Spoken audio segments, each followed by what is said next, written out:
이렇게 반갑게 맞이해 주셔서 감사합니다. 또 이 강단을 허락하신 우리 목사님과 그리고 우리 당회와 모든 성도님들에게 감사를 드립니다. 제 이름은 이정구 목사입니다. 제 이름이 정구인데 왜 제 이름이 정구가 됐느냐 하면 저의 형 이름이 이야구입니다. 그리고 저희 누나 이름이 이농구입니다. 그리고 제 남동생이 있는데 남동생의 이름이 이야구고 맨 마지막 여동생이 있는데 그 여동생의 이름이 이축구입니다. 그리고 저희 아버지 이름은 이스포츠이고 또 저희 어머니 이름은 박그라운드입니다. 그래서 제가 이정구라고 하는 이름을 갖게 됐는데 믿거나 말거나입니다. 우리 여러분들과 함께 인사를 나눌까요? 우리 공릉교회에서는 인사를 나눌 때에 샬롬 이렇게 인사를 하는데 우리 샬롬으로 같이 인사 한번 나누겠습니다. 옆 사람하고 함께 웃으면서 샬롬으로 인사하겠습니다. 샬롬 샬롬. 다시 한번 이렇게 인사할까요? 이렇게 심차게 인사하겠습니다. 하필 제 옆에 앉아주셔서 감사합니다. 다시 인사할까요? 하필 제 옆에 앉아주셔서 감사합니다. 감사합니다. 우리들이 오늘 사도행전 2장에 있는 말씀을 읽었는데 많은 분들과 이야기를 하다 보면 성령 충만이라고 하는 것을 어떤 식으로 많이 이해를 하고 있느냐 하면 바로 모든 것들이 꽉 차 있는 양적인 의미에서 그 모든 것들을 이해하는 사람들이 많이 있는 것 같습니다. 여기에 컵이 있는데 이 컵에 물이 가득 차서 흘러 넘치는 것처럼 성령님도 우리의 심령 속에 차고 넘쳐서 흘러 넘치는 상태, 그것을 성령 충만이라 그렇게 생각하시는 분들이 참 많습니다. 틀린 생각은 아닌 것 같습니다. 그런데 성경 말씀에서 말씀할 때의 성령 충만이라고 하는 그 말씀은 어디에 비중을 많이 두고 말씀을 하고 있느냐 하면 통치의 개념으로 말씀을 하고 계십니다. 오늘 우리들이 읽은 2장 4절 말씀을 한번 보시길 바랍니다. 거기에 보면 뭐라고 말씀하고 있느냐 하면 그들이 성령의 충만함을 받았다 그렇게 얘기합니다. 그들이 성령의 충만함을 받고 있는데 그런데 그 성령 충만함을 받고 있는 사람들 한번 보시길 바랍니다. 뭐라고 말씀하고 있느냐 하면 성령이 말하게 하심을 따라 그대로 말하였더라 이렇게 말씀합니다. 성령님의 통치를 받고 있고 성령님의 지배를 받고 있지요. 그러면서 성령 충만이라고 하는 개념은 어떤 식으로 말씀하고 있느냐 하면 통치의 개념으로 오늘 성경은 저와 여러분에게 말씀을 하고 계십니다. 그것을 우리들에게 잘 말씀해 주고 있는 말씀이 있습니다. 어떤 말씀이 그것을 잘 말씀해 주고 있느냐 하면 에베소서 5장 18절에 있는 말씀, 아마 여러분들 다 암송을 하고 계시는 말씀일 겁니다. 이런 말씀입니다. 술 취하지 말라. 이는 방탕한 것이니 오직 성령으로 충만함을 받으라. 그렇게 말씀을 하고 계십니다. 이 말씀은 술 취하지 말라라고 하는 말씀으로 받을 수도 있습니다. 그런데 말씀을 여러분들 묵상을 해보시면 이 말씀은 술 취한 데에서 말씀하고 있는 말씀이 아닙니다. 이 말씀은 성령 충만함에 대해서 말씀하고 있는 말씀입니다.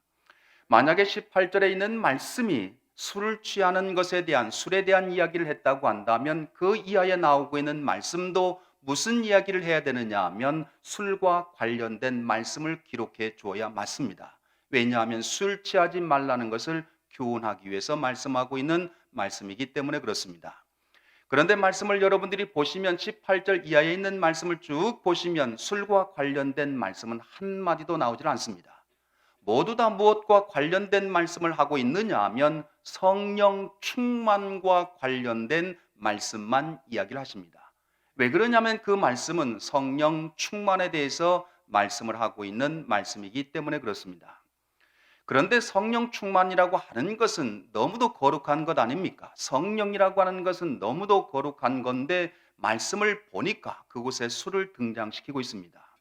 왜 거룩이라고 하는 그곳에 아주 거룩한 성령에 대한 말씀을 하시면서 그곳에 왜 술을 등장시키고 있는 걸까요? 그것은 성령 충만함이 어떤 것인가라고 하는 것을 그 속에서 설명하기 위해서 그 수를 등장시키고 있는 겁니다. 제 고향은 충남 서천군 화양면 기봉리 82번지입니다. 제 고향이 충남 서천인데 저는 그곳에서 고등학교까지 학교를 다녔습니다. 그런데 1년 중에 봄이 되면 모내기를 꼭 하지요. 1년 농사를 시작을 합니다. 그런데 뭐를 낼 때에 반드시 그때에 나오고 있는 것이 있습니다. 그게 뭐지요? 새참이라고 하는 것을 꼭 내보냅니다. 그런데 새참을 내보낼 때에 새참만 내보내는 것이 아니고 모내기 할 때 꼭 등장하는 것이 있습니다. 뭐지요? 막걸리가 꼭 등장을 하게 되지요. 그래서 어르신들이 그것을 한 잔, 두 잔 먹으면서 그 힘을 가지고 그 모든 일들을 하기 시작을 합니다. 그런데 저녁 때쯤 되면 이 어르신들이 한 잔, 두 잔 먹었던 그 술에 취하게 되지요. 그런데 술 취하면 어떤 사람은 평상시에는 말 한마디 없던 사람인데 술만 먹었다고 하면 잔소리를 많이 하는 사람이 있습니다. 시비를 거는 사람도 있지요. 어떤 사람은 정말 말 많은 사람인데 술만 들어갔다고 하면 자기의 모든 이야기 한마디도 하지 않는 사람도 있습니다. 왜 그럴까요? 그것은 술 취했기 때문에 그렇지요. 술의 지배를 받고 있기 때문에 그렇습니다. 그런데 놀랍게도 술 취하면 놀라운 일이 일어납니다. 어떤 일이 일어나느냐 하면 그곳에 나라고 하는 그 모든 것들은 그 자리 가운데 사라집니다. 술을 취해서 나는 똑바로 걷고 싶은데 내 마음대로 몸이 걸어지지가 않습니다. 어떻게 걷다 보면 전봇대에 와 있고 어떻게 걷다 보면 다른 길로 가 있을 때가 참 많이 있지요. 내가 정확히 판단하고 싶어도 그 판단한 대로 그 모든 판단을 하며 나아가지도 못합니다.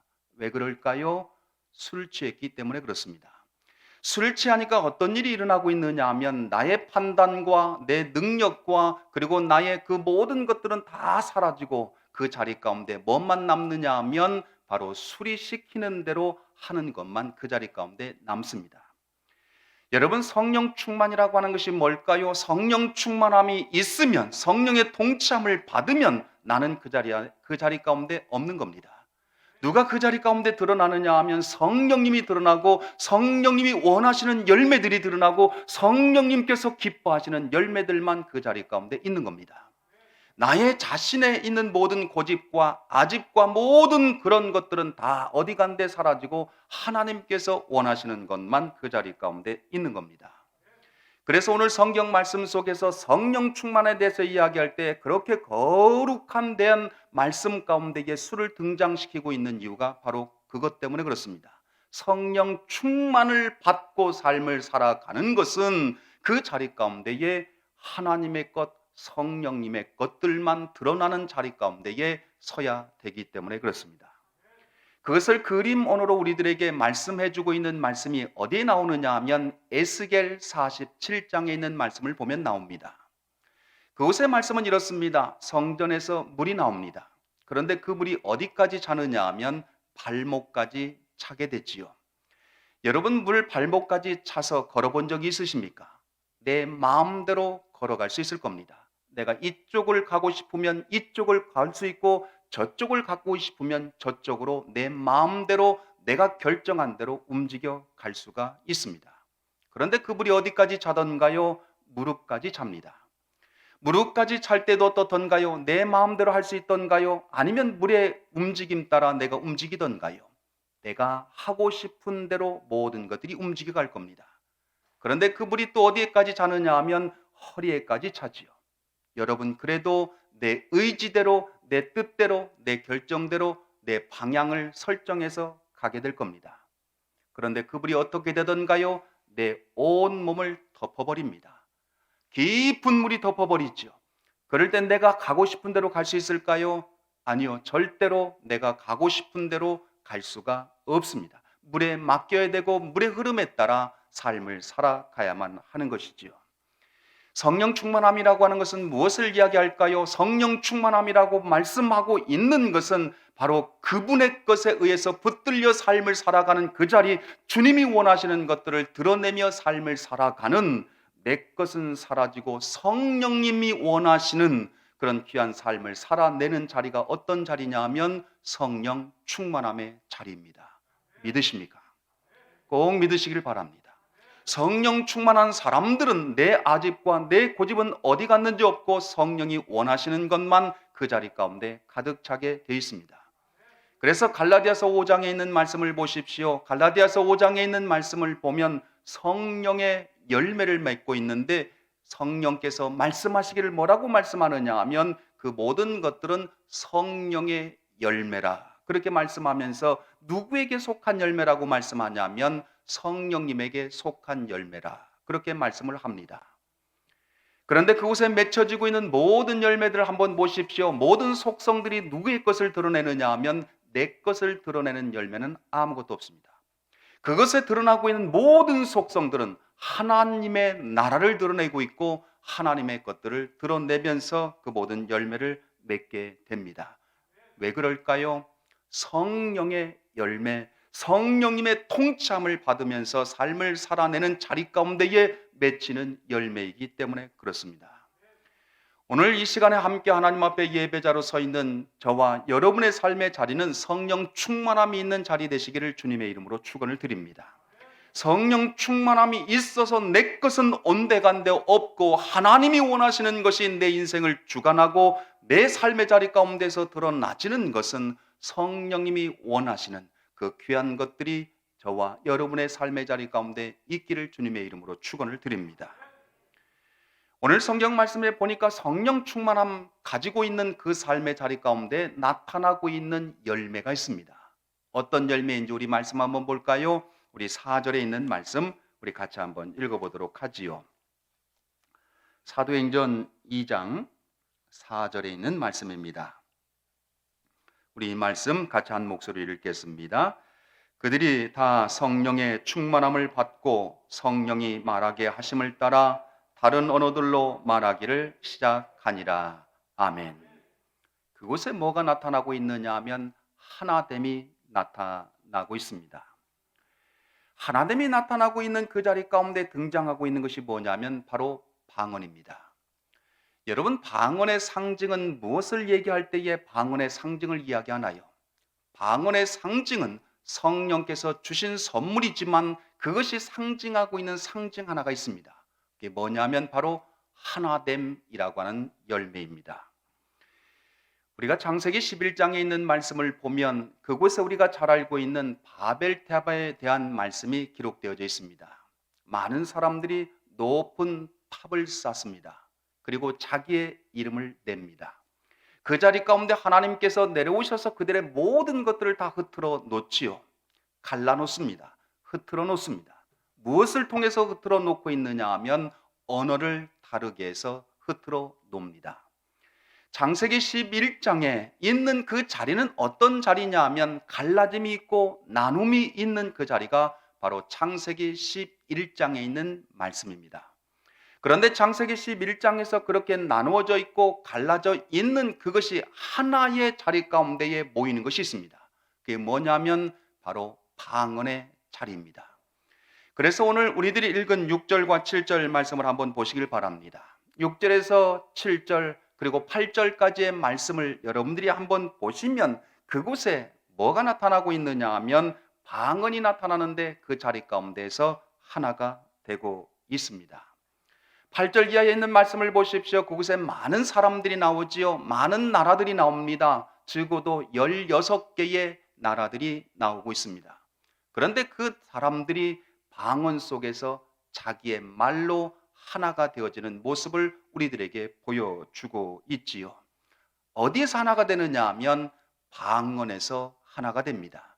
바로 성령 충만함이 있는 그 방언의 자리 가운데서 하나가 됩니다. 왜 하필이면 많은 것들이 있을 텐데 방언에서 하나됨을 이루면서 삶을 살아가게 될까요? 그것은 하나됨이 성령님의 뜻이기 때문에 그렇습니다. 믿으십니까? 하나됨이라고 하는 것은 누구의 뜻이냐 하면 바로 성령님의 뜻입니다. 사도행전 10장에 있는 말씀을 여러분 한번 펴보시길 바랍니다. 사도행전 10장에 있는 말씀을 보면 베드로가 환상을 보고 있는 말씀이 나옵니다. 그런데 이 베드로가 누군가의 집에서 기도를 합니다. 그리고 기도하고 있는 그 집에서 무엇을 보느냐 하면 환상을 봅니다. 그런데 베드로가 머물고 있는, 그러면서 기도하면서 환상을 보고 있는 사람의 집이 누구의 집이냐 하면 우리 펴보신 분들만 한번 찾아보면서 읽어보도록 하지요. 바로 10장 바로 앞에 있는 9장 43절 말씀을 한번 보시길 바랍니다. 9장 43절 말씀 우리 같이 한번 읽어볼까요? 같이 읽겠습니다. 베드로가 요바에 여러 날 있어 시몬이라 하는 무두장이의 집에서 머무니라. 아멘. 어디에 머물렀다고요? 무두장이 시몬의 집에 머물렀다. 그렇게 얘기합니다. 우리 성경은 뭐라고 번역을 했습니다. 뭐라고 번역을 했느냐 하면 무두장이라 그렇게 번역을 했지요. 옛날 성경은 피장이라 그렇게 번역을 했습니다. 이 무두장이가 뭘 하는 사람이냐 하면 죽은 짐승의 껍질을 벗겨서 그 껍질을 가지고 물건을 만들어서 먹고 사는 사람, 그 사람이 피장 무두장입니다. 우리는 잘 알죠. 그런데 그 당시에 죽은 시체를 만지는 그 사람들은 어떤 자리 가운데 섰던 사람들이냐 하면 죄인의 자리 가운데 섰던 사람들입니다. 이 사람은 죄인입니다. 그래서 사람들이 무두장이와 관계를 맺으려 하지 않습니다. 왜냐하면 그런 죄인으로 간주된 사람이기 때문에 그렇습니다. 그런데 놀랍게도 베드로가 누구의 집에 있느냐 하면 무두장이 시몬의 집에 머물면서 그 속에서 기도하고 그 자리 가운데서 환상을 봅니다. 그런데 더 놀라운 것은 말씀을 한번 더 내려보시길 바랍니다. 23절에 있는 말씀을 보시면 그곳에 베드로가 자기가 머물고 있는 그 집으로 불러들이는 사람들이 또 있습니다. 누굴 불러들이냐 하면 하인 둘과 그리고 병사 하나를 불러들이고 있는데 그 사람은 누가 보내고 있는 사람이냐 하면 고넬료가 보내고 있는 사람입니다. 고넬료라고 하는 사람은 이방 사람 아닙니까? 우리는 잘 압니다. 유대인들은 이방인들과 접하지 않습니다. 함께 만나지 않습니다. 밥도 같이 먹지를 않습니다. 그들과 분리된 삶을 살아가는 사람들, 그 사람들이 이방 사람들이지요.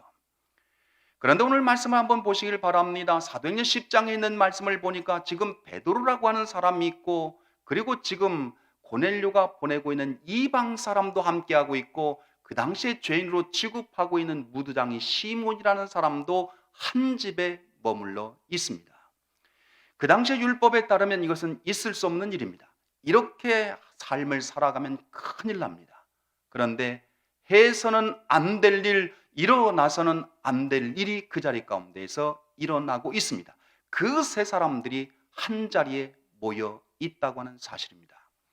그런데 성경 말씀을 보니까 놀랍게도 이 세 사람을 한 가운데로 한 집으로 모일 수 있도록 만들어 내시고 있는 분이 한 분이 계십니다. 우리 말씀을 통해서 한번 볼까요? 19절, 20절, 사도행전 10장 19절, 20절 말씀 우리 같이 한번 읽어보도록 하지요. 우리 같이 읽겠습니다. 베드로가 그 환상에 대하여 생각할 때에 성령께서 그에게 말씀하시되 두 사람이 너를 찾으니 일어나 내려가 의심하지 말고 함께 가라. 내가 그들을 보내었느니라 하시니. 아멘. 누가 그 세 사람을 한 집에 모여서 하나 되고 있는 자리 가운데에 그 모든 것들을 만들어내고 있느냐 하면 놀랍게도 성령님께서 그렇게 하고 계셨습니다.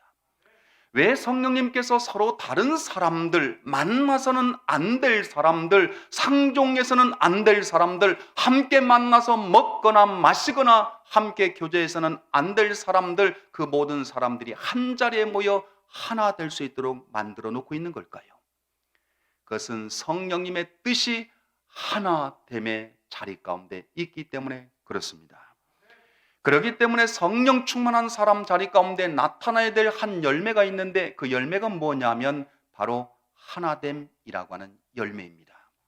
여러분 기억하시길 바랍니다. 나는 성령 충만합니다. 하나님의 은혜를 받아 성령 충만한 자리 가운데 있습니다. 라고 하면서 그 자리 가운데 하나를 만들어내는 자리가 아니라면 여러분 다시 한번 여러분들의 자리를 검토를 해 보시기를 바랍니다. 성령님께서 충만한 자리 가운데 거하는 사람은 늘 그 자리 가운데 하나가 됩니다. 왜냐하면 성령님이 원하시는 자리가 바로 하나됨이기 때문에 그렇습니다. 여러분의 가정 속에 성령님께서는 하나 되기를 원하십니다. 부부가 하나 되기를 원하고 계십니다. 부모와 자녀들이 하나 되기를 원하고 계십니다. 자녀가 부모에게 하나됨을 위해서 온전한 효를 하는 삶을 살아가기를 원하고 계시고, 부모가 자녀를 사랑할 수 있는 그 아름다운 자리 가운데 서기를 원합니다. 왜냐하면 주님께서는 늘 원하시는 열매, 하나됨의 열매를 성령 충만함 가운데에서 원하시기 때문에 그렇습니다. 부부도 하나 되기를 원합니다. 서로가 서로를 적대시하고 미워하는 그런 부부가 아니라 하나가 되어지는 그런 부부, 그래서 하나님 보시기에 아름다운 가정을 주님께서는 원하고 계십니다. 부부간에 앉으셨나요? 안 앉으셨나요? 우리 부부간에 앉으셨으면 혹은 떨어져 있으면 한번 바라보시길 바랍니다. 자, 바라보시길 바랍니다. 바라보시는 분이 그렇게 많지가 않네요. 자, 바라보시고 이렇게 인사하겠습니다. 당신은 내 스타일이야. 크게 얘기하십시오. 예. 집에 계셔도 여기서 크게 얘기하시길 바랍니다. 사모님, 우리 목사님을 향해서 크게 말씀하시길 바랍니다. 한번 해보시겠어요? 어떻게 하기는요, 당신은 내 스타일이라니까. 예. 그렇습니다. 주님께서 원하시는 것은 하나됨입니다. 우리의 가정에서 맺혀야 될 열매를 하나님께서는 하나됨의 자리 가운데 열매 맺기를 원하고 계십니다. 교회에서도 하나 되기를 원하고 계십니다.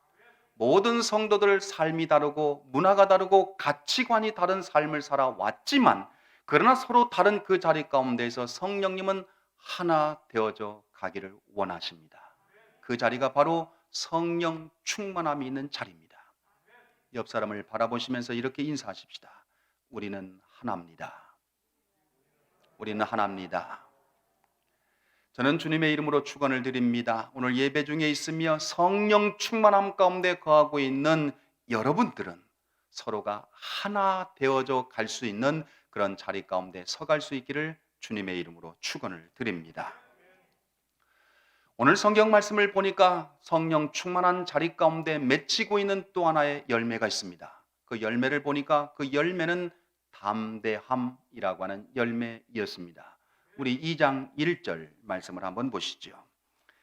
2장 1절 말씀 우리 같이 한번 읽어보도록 하겠습니다. 같이 읽겠습니다. 오순절 날이 이미 이르매 그들이 다 같이 한 곳에 모였더니. 아멘. 그들이 다 같이 한 곳에 모였더라, 그렇게 말씀합니다. 그들이 모였답니다. 여기에 모여있는 사람들은, 학자들은 이야기를 합니다. 여기에 모이고 있는 사람들은 12제자를 비롯해서 120명의 성도들이 함께 그 자리 가운데 모였을 거다, 그렇게 이야기하는 학자들도 있습니다. 그런데 어떤 학자들은 아니야, 12명의 제자들만 모였을 거야 라고 생각하고 있는 학자들도 있습니다. 그런데 그 자리 가운데 제자를 비롯해서 120명의 사람들이 모였건 아니면 12명의 제자들만 모였건 그곳에 모여 있는 사람들을 보시길 바랍니다. 그들은 무엇 때문에 그 자리에 함께 모여 있는가를 한번 묵상해 보시길 바랍니다. 그들이 그 자리 가운데 모여 있는 이유가 있습니다. 무엇 때문에 모여 있느냐 하면 예수님이 십자가에 못 박혀 돌아가셨기 때문에 그렇습니다. 예수님께서 십자가에 못 박혀 돌아가시고 이제는 예수 그리스도를 믿는 자들을 핍박하기 시작을 했는데, 그 핍박이라고 하는 것을 피해서 함께 두려움 가운데 모여있는 무리가 누구냐 하면 오늘 2장 1절에 나오고 있는 그 사람들이었습니다. 그들의 자리를 보십시오. 그들이 피해 있는 자리는 두려움이 있는 자리고, 그들이 서 있는 자리는 한숨이 있는 자리고, 많은 사람들이 보면 어떻게 할까라고 하는 그런 두려움 가운데에 서 있는 사람들이었습니다. 그 자리를 한번 눈여겨보시길 바랍니다. 그 자리에 성령 충만함이 있는가를 한번 보시길 바랍니다. 성령 충만함이 없습니다. 그런데 말씀 한번 볼까요? 4절에서 6절에 있는 말씀인데, 4절에서 6절에 있는 말씀 우리 같이 이 말씀을 읽어보도록 하지요. 4절, 5절, 6절에 있는 말씀입니다. 같이 읽겠습니다. 그들이 다 성령의 충만함을 받고 성령이 말하게 하심을 따라 다른 언어들로 말하기를 시작하니라. 그때에 경건한 유대인들이 천하 각국으로부터 와서 예루살렘에 머물러 있더니 이 소리가 나매 큰 무리가 모여 각각 자기의 방언으로 제자들이 말하는 것을 듣고 소동하여 아멘. 오늘 말씀을 보니까 유대인들을 피해 숨어 있는데, 그런데 그 유대인의 그 모든 것들을 피해서 숨어 있는 그 자리 가운데에서 뭐가 터져 나오고 있느냐 하면 큰 소리로 기도하고 있는 기도가 터져 나옵니다. 방언이 터져 나오고 있습니다. 여러분 보시길 바랍니다. 지금 그들은 두려움 가운데 서 있던 사람들인데 그 삶의 자리 가운데 두려움은 온데간데 없고 이제는 목소리를 열어서 큰 목소리로 사람들이 다 들을 수 있는 그 방언으로 기도하는 자리 가운데 있습니다. 그 자리를 묵상을 해보십시오. 두려움이 있는가를 한번 보시길 바랍니다. 그 자리 가운데는 두려움이 없습니다. 담대함만이 그 자리 가운데 있습니다. 이전에는 내 삶의 자리 가운데 누가 나 있는 곳을 누가 발칵될까봐 두려워했고 어떤 사람이 나를 힘들게 할까 그것 때문에 힘들어했던 그 모든 자리에서 벗어나서 이제는 두려움은 없고 오히려 담대함이 그들 자리 가운데 있는 모습을 볼 수가 있지 않습니까? 주위에 있는 수없이 많은 유대인들이 이제는 모든 절기를 지키기 위해서 왔는데 적어도 16개 개국에서부터 많은 사람들이 왔는데 그 사람들이 다 들을 수 있는 큰 소리를 열어서 모든 기도를 하고 있지 않습니까? 두려움은 온데간데 없습니다. 그 자리를 성경은 뭐라고 쓰고 있었느냐 하면 4절 말씀을 한번 보시길 바랍니다. 그들이 다 성령의 충만함을 받고 그랬습니다. 그들의 자리는 어떤 자리였느냐 하면 성령의 충만함을 받고 있는 자리였습니다. 성령의 충만함을 받고 삶을 살아가니까 두려움은 사라져 갑니다. 그 속에 담대함이 생깁니다. 그 속에 하나님의 아름다운 것들을 드러내며 삶을 살아가는 자리 가운데에 그들은 서가고 있었습니다. 우리는 코로나19라고 하는 어려운 환경 속에서 삶을 살아갑니다. 그런데 어떤 사람들은 코로나19라고 하는 환경 속에 파묻혀서 삶을 살아가는 사람들이 있습니다. 그 앞에 쩔쩔맵니다. 그래서 예배 드리는 것조차 두려워하면서 삶을 살아갑니다. 그러나 성령 충만한 사람들은 코로나19라고 하는 내 모든 삶들을 두렵게 만드는 환경이 있다 할지라도 그것을 뛰어넘어 주님 앞에 나아가는 자들입니다. 저는 주님의 이름으로 축원을 드립니다. 오늘 예배드리는 저와 여러분의 삶의 자리 가운데에는 우리들에게 어떤 여건과 환경이 만들어진다 할지라도 그것 때문에 쩔쩔매며 삶을 살아가는 사람들이 아니라 성령 충만한 사람들답게 담대함을 가지고 하나님이 주시는 그 능력 가지고 삶을 살아갈 수 있는 저와 여러분이 되시기를 주님의 이름으로 축원을 드립니다. 감리교의 창시자 요한 웨슬리가 미국 선교사가 되기 위해서 자원을 합니다. 그래서 어디로 떠나느냐 하면 조지아로 갈 때입니다. 대서양을 건넙니다. 배를 타고 그곳을 가게 되지요. 그런데 가던 도중에 큰 풍랑을 만납니다. 얼마나 큰 풍랑이었던지 배를 타고 있었던 모든 곳곳 속에서 아우성 소리가 터져 나옵니다. 큰 한숨들도 터져 나옵니다. 살려달라라고 하는 애원하는 소리도 터져 나옵니다. 요한 웨슬리도 두려웠습니다. 이러다가 내 인생 모든 것들을 여기에서 마감하고 여기에서 순교자가 될 것이 아닌가라고 하는 두려움도 생겼습니다. 그런데 그런 자리가 없는데 저 가에 자그마한 찬송 소리가 들렸습니다. 그래서 그곳을 향해서 발걸음을 옮겨갑니다. 그곳에 갔더니 거기에 많은 사람들이 함께 모여서 찬양을 하고 있는데 어떤 사람들이었느냐 하면 모라비안 선교사들이 그곳에 모여서 함께 찬양을 하고 있는 겁니다. 그 모습을 보면서 한 선교사의 등을 툭 쳤습니다. 그러면서 이렇게 물었습니다. 당신은 두렵지 않습니까? 당신들은 이 풍랑이 겁나지 않습니까? 하고 물었습니다. 그러자 그 선교사가 웨슬리에게 이렇게 얘기합니다. 당신의 얼굴을 보니까 굉장히 두려운 표정이군요. 예수님을 믿으십니까? 이렇게 물으니까 이가 이렇게 얘기합니다. 예, 저는 예수님을 믿습니다. 그러자 그 선교사가 뭐라고 얘기하느냐 하면 이렇게 이야기를 합니다. 그러면 지금 당신이 믿는 그 믿음을 사용하시기를 바랍니다. 지금 이 자리에서 여러분이 당신이 믿고 있는 그 믿음을 사용하시기를 바랍니다. 성령님이 당신을 통치하고 있고 성령님이 당신과 함께하고 있다고 한다면 이 모든 것들이 두렵지가 않을 것입니다. 이렇게 이야기하고 자기의 자리로 돌아갑니다. 요한 웨슬리는 그 이야기를 들으면서 크게 깨달았습니다.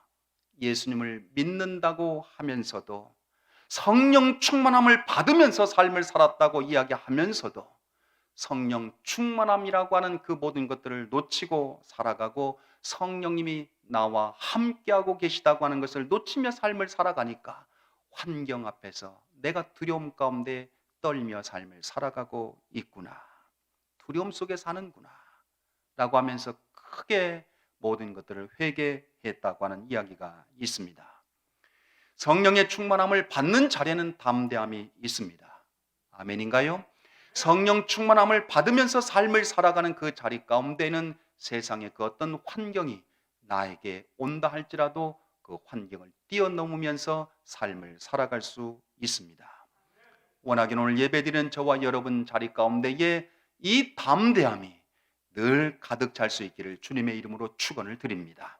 그래서 우리 영신교회 모든 성도들은 코로나19 때문에 그것에 지면서 삶을 살아가는 것이 아니고 그 환경에 파묻혀 사는 자들이 아니고 오히려 그것을 이기며 승리하며 주님 영광을 위해서 삶을 살아갈 수 있는 우리 영신교회 모든 교우들 될 수 있기를 주님의 이름으로 축원을 드립니다.